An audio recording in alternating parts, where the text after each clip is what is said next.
Kueni telah menunjukkan tas yang akan dia bawa ke rumah Herskui di Bandung, tapi tasnya kok kecil sekali? Banyak warganet yang penasaran dengan sumber kekayaan Clara Sinta yang beberapa waktu ini ramai diperbincangkan. Koeni viral karena Harris Kue, tapi Clara Sinta dikenal sebagai seorang seleb TikTok yang memiliki kekayaan fantastis karena siapa? Beberapa unggahannya di akun Instagram pribadinya kerap menunjukkan beberapa kendaraan dan barang yang mewah lainnya diwawancari dengan oleh harga yang tentunya Aurel sangat Anang mahal. Hermansyah, di mana saat itu dipublikasikan dalam bentuk video karena mau ada seminar kayaknya. Divideokan itu seorang anak mengetuk pintu tralis besi. Ibu boleh nggak saya masuk? Nggak apa-apa gitu. Ibunya langsung memeluk dengan rasa senang hati. Begitu juga bapaknya. Ibu boleh nggak ketemu bapak? Begitu ketemu bapaknya langsung berpelukan erat sekali, kasih sayang antara anak dengan orang tua. Di dalam ajaran Islam memang menghargai dan menghormati ibu dan bapak itu luar biasa. Kueni jadi seleb TikTok karena Harris Kui. Ada isu Clara Sinta jadi seleb TikTok. Dituding karena sebagai seorang simpanan pejabat dalam sebuah cuitan akun Twitter yang ramai diperbincangkan. Nah, kali ini beberapa sumber kekayaan Clara Sinta dari bisnis besar, ekspor ikan, TikTok, dan bisnis kecantikan. 1. Bisnis ekspor ikan. Clara Sinta diketahui memiliki sebuah bisnis ekspor ikan dengan skala yang cukup besar. Ia mengelola bisnis ekspor ikan tersebut sejak akhir tahun 2021 Clara juga dikenal sebagai seorang seleb TikTok yang memiliki cukup banyak pengikut. Hingga saat ini, akun TikToknya yang bernama Clara Sinta Real telah memiliki pengikut sebanyak 3,8 juta dan likes sebanyak 209,6 juta. 3. Bisnis produk kecantikan. Seperti yang sudah disinggung sebelumnya, Clara Sinta juga memiliki sebuah bisnis produk kecantikan bernama Bioslim. Jika melihat dari toko online-nya di Shopee, produk Bioslim ini sudah terjual hingga lebih dari 1.500 buah. 4. CEO. Selain berbisnis, Clara Sinta juga disebut-sebut menjabat sebagai seorang CEO di beberapa perusahaan ini. Sejauh ini, ia diketahui menjabat sebagai CEO dari PT Generasi Biru Nusantara dan PT Askara Shandana Mulia. Di akhir video ini, kita akan apresiasi kesenjangan di Dubai dan krisis di Palestina. Kita mulai tentang berita baku hantam berebut tempat salat karena tubrukan yang berakhir pelukan. Yang berebut saf pertama waktu sholat itu karena saf pertama itu pahalanya lebih besar dibanding dengan saf berikutnya. Makanya begitu selesai qomat langsung berlarian, tiba-tiba beradu. Ada di antara sekian juta orang, satu di antaranya yang berantem gara-gara berbenturan berebut saf pertama. Dan itu ada videonya. Itu kan hanya secuil saja masalah sebenarnya, tetapi ketika diupload ke YouTube, ke medsos, itu jadi rame. Ternyata di Islam itu seperti itu. Jadi tergantung kepada publikasi. Begitu juga dengan peristiwa-peristiwa di masjid, banyak yang mengatakan kebaikan-kebaikan agama Hindu, agama Buddha, agama Kristen, itu diungkapkan juga nilai-nilai lebihnya sebagai orang minoritas di negara mayoritas penduduk muslim, biasanya solid. Ini adalah suasana di masjid Jepang. Pemeluk agama Islam di sana juga lebih baik dibanding dengan pemeluk agama Islam di negara-negara yang mayoritas Muslim tetapi hanya KTP, tidak melaksanakan ajaran agama semestinya. Begitu juga kalau di negara-negara yang minoritas solid untuk menjalankan agamanya, itu seperti tampak di Jepang berikut ini. Semua orang sangat senang seandainya negara kita atau negara berkembang itu maju seperti Jepang atau Dubai. Padahal kalau kita tonton di video ini, pada akhir konten diceritakan bagaimana suasana di Dubai. Ternyata di Dubai itu ada perbudakan abad modern. Seperti halnya di Jepang yang maju itu ternyata harga-harga sangat mahal. Dan hidup di sana itu tidak seindah di Indonesia saat ini bisa memiliki anak banyak. Kalau di Jepang kadang-kadang untuk berumah tangga mikir-mikir karena kehidupan terlalu berat. Maka diputuskan banyak sekali yang tidak menikah. Begitu juga dengan di Dubai. Di Dubai itu kesenjangan antara si kaya dan si miskin terlalu jauh. Yang pamer mobil Ferrari dengan buruh-buruh bangunan yang dibayar sangat rendah sekali dari Pakistan dan dari India. Seperti tampak nanti di dalam video. Jadi sekarang sebenarnya perang antara umat beragama apa saja dengan hak asasi manusia yang menjunjung tinggi HAM itu sering berbenturan. Kalau saja ada peristiwa-peristiwa yang sekiranya menguntungkan negara-negara maju atau negara barat, negara Eropa, maka dikutak-katiklah masalah Papua, masalah Timur Timur menjadi Timor Leste, masalah Aceh diangkat ke permukaan. Begitu juga ketika sekarang perang antara Palestina dengan Israel, salah satu di antaranya, berdampak kepada negara-negara yang sedang adem-adem saja di negara berkembang itu dikutak-katik supaya tidak ikut campur. Salah satu di antaranya sekarang isu Papua juga kan mencuat ke permukaan. Karena apa? Karena Amerika kan mendukung Israel, sementara Iran itu luar biasa karena merasa jenderalnya terbunuh dengan bom dari Israel itu. Akhirnya apa yang terjadi? Nah, seluruh dunia sekarang dikacaukan oleh perpolitikan. Masalah antar sekte agama bisa diadu. Ujungnya perbudakan modern. Kalau Allahnya orang Kristen itu jamak, Kristen bubar jalan. Di Alkitab Tritunggal tidak pernah ada. 3 tapi 1 tidak pernah ada. Bagi saya itu omong kosong. Sementara negara kaya raya membuka sangat luas lapangan kerjanya. Tapi lewat perbudakan modern, itu pun lapangan pekerjaan itu terus diperebutkan. Padahal jadi budak, harta yang terkumpul secara tidak sadar digunakan untuk mengubah iklim di alam hingga iklim sosial. Kalau kesenjangan itu sudah terlalu jauh seperti itu, maka prostitusi atau unsur-unsur lainnya akan mengikuti. Padahal di Dubai itu kan mayoritas Muslim ya, tapi lihat pamer-pamer mobil mewah, kemudian buruh dengan upah yang sangat rendah, prostitusi meledak, dahsyat luar biasa.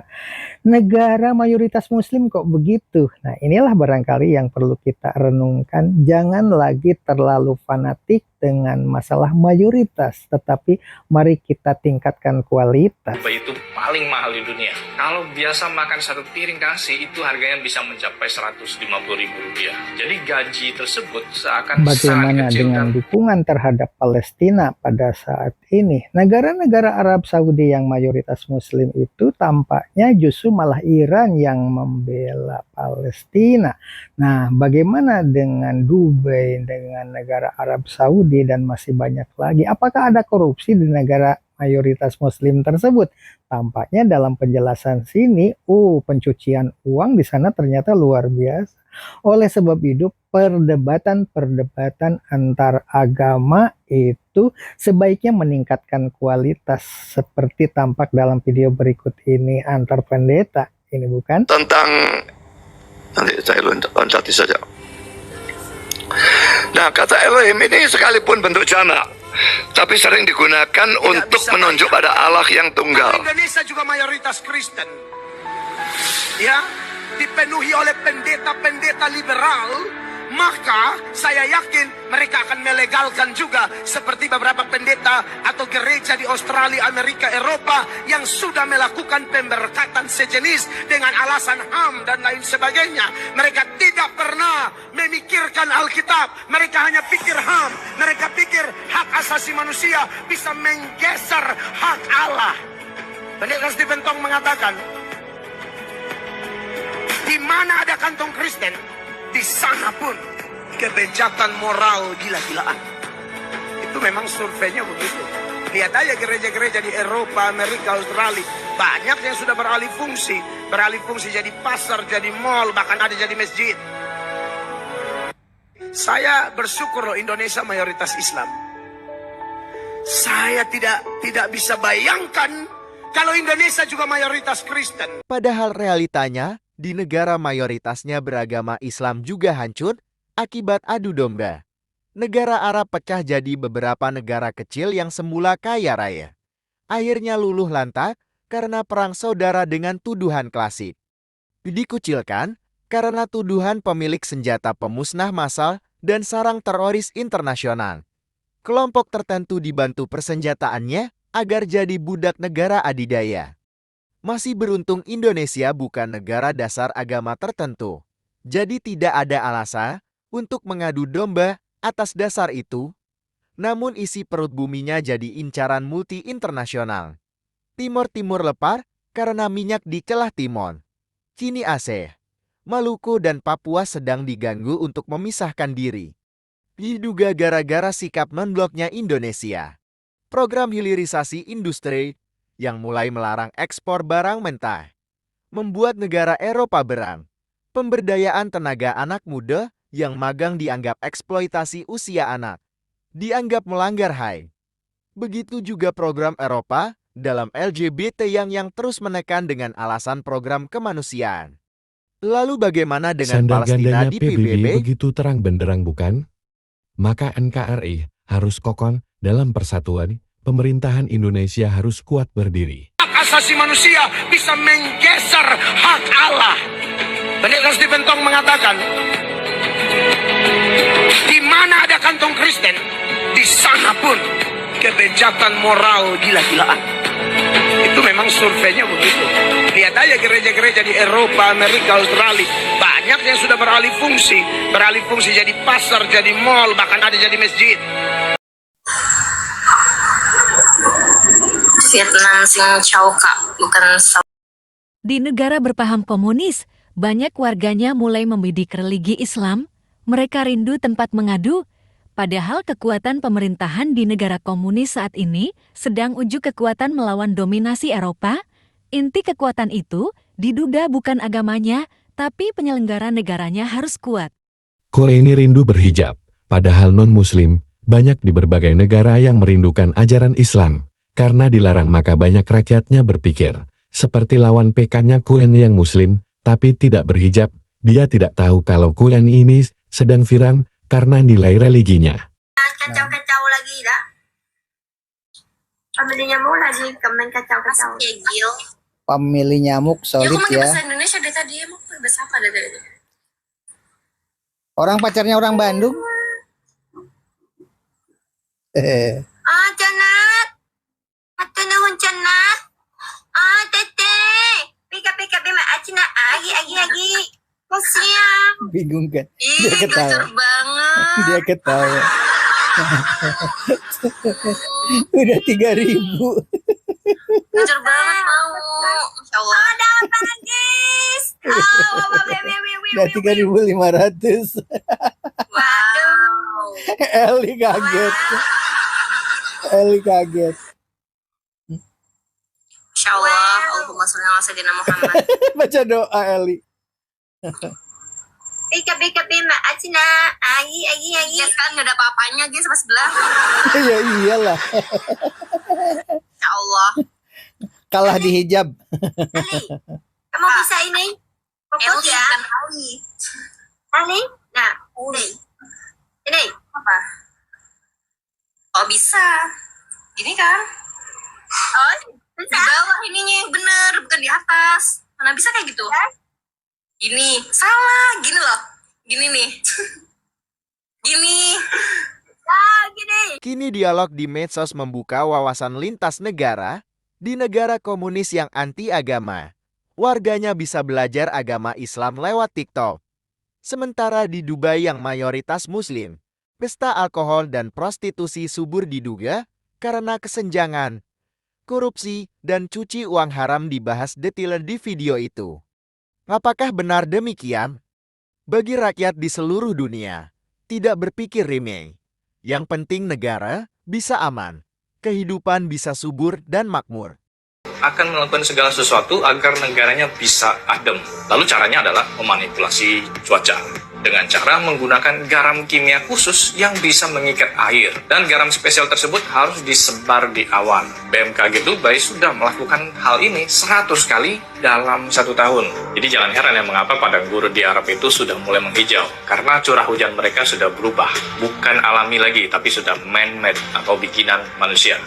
Jadi banjir di Dubai kemarin itu apakah ada kaitannya dengan efek samping dari cloud shedding? Misalnya seperti ini, akibat partikel garam khusus yang disebar selama bertahun-tahun itu, lalu dia berakumulasi di awan dan menyebabkan terbentuknya awan hujan di luar kontrol manusia. BMKG Dubai juga nggak tahu pasti jawabannya ya, namun mungkin saja ini azab dari Yang Maha Kuasa. Kekayaan alam berlimpah karena hasil bumi, emas, perak, intan, minyak bumi, gas bumi, dan semuanya itu, sementara kesejahteraan rakyat seperti seolah-olah perbudakan abad modern. Dan apa akhirnya? Inilah mungkin pembelajaran bagi umat manusia bahwa negara Islam saja bisa dikutuk seperti itu nantinya. Wallahu Dan a'lam. biaya hidup di Dubai itu paling mahal di dunia. Kalau biasa makan satu piring nasi itu harganya bisa mencapai 150.000 rupiah. Jadi gaji tersebut seakan sangat kecil dan tidak adil. Mereka terpaksa tinggal di apartemen kecil di pinggiran kota, makan seadanya. Ini kalau bukan perbudakan lantas apa namanya? Mereka hidup dalam kemiskinan di tengah orang-orang Dubai memamerkan mobil Ferrari dan Lamborghini. Mana adil begitu? Yang kedua, banyaknya pusat hiburan malam dan alkohol. Meskipun Dubai itu mayoritasnya beragama, tapi justru di sana klub malam, alkohol, dan prostitusi itu laris manis. Semuanya ini terjadi karena ketidakadilan, kesenjangan yang terlalu jauh. Si kaya dan si miskin itu menjadi berdampak pada prostitusi, pada kejahatan, dan masih banyak lagi. Walaupun untuk kejahatan itu bisa dikendalikan oleh keamanan negara tentu. Sering sekali menjadi tempat pencucian uang bagi para koruptor. Mereka umumnya membeli properti di Dubai karena aturan pembeliannya yang mudah. Kesimpulan, jadi sebuah musibah, ada bencana alam itu tidak terjadi secara tiba-tiba dan secara kebetulan. Pasti ada alasan logis yang bisa menjelaskannya. Kunci penyelesaian dari semuanya ini adalah manajemen pendidikan. Pendidikan yang kumulatif, pendidikan yang memenuhi semua kebutuhan di bidang religi, ilmu pengetahuan, sosial, teknologi, dan semua lini. Tentu saja yang paling utama itu adalah pendidikan penegakan hukum. Dimanapun negara, jika hukum ditegakkan setegak-tegaknya, maka semua sistem akan berjalan dengan baik.